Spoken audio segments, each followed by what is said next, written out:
Zimbabwean gold ZiG is poised to strengthen further against major currencies on the official market, owing to an anticipated surge in demand for local currencies as companies race to meet their quarterly corporate income tax obligations. In as much as this money is poised to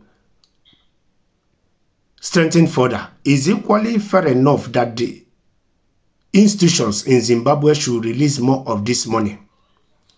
Yes, they should release at least, because in the past it is said that it's only 30% of the new currency they have rolled out into the market, and they are surprised that the money is scarce, which means they are not being truthful to themselves. At least they have to release at least 80% of this money, or even 90%, for this money to circulate properly into their market.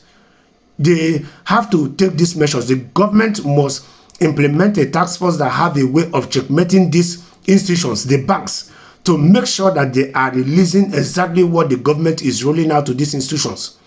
The people of Zimbabwe is already suffering and going through a lot, and the last thing they need is for these institutions to be hodling the money and be causing them to suffer the more.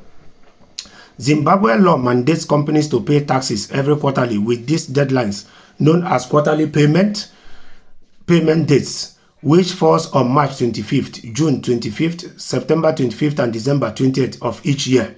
A recent government directive requires companies to pay half their tax obligations in ZiG and the remainder in United States dollar. According to the Reserve Bank of Zimbabwe, the Zimbabwe Revenue Authority typically collects approximately 300 million worth of corporate income tax each year quarterly in US dollars.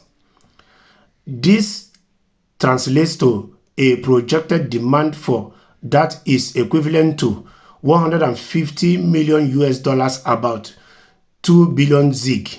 Presently, there is only around 80 million US dollar, nearly 1 billion ZiG worth of ZiG circulating in the official market following the currency's conversion in April, when the ZiG replaced the Zimbabwe dollar.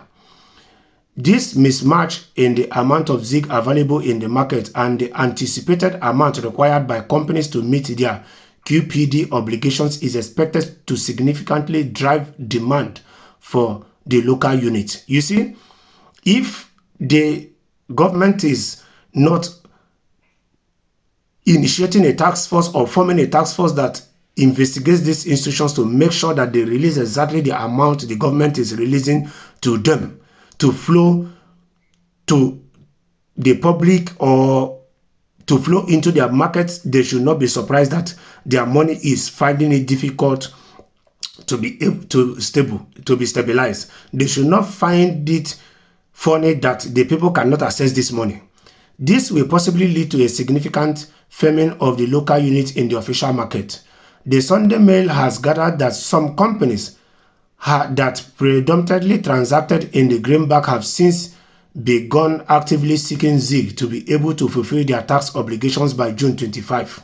So it's now left for the government of Zimbabwe to do whatever it takes to checkmate these institutions, to checkmate these banks, to checkmate individuals too that are holding this money, to make sure that the exact amount the government is releasing is what is flowing back into the markets, that is flowing into the economy. That is another step their government have to take now to make sure that finally they stabilize this money.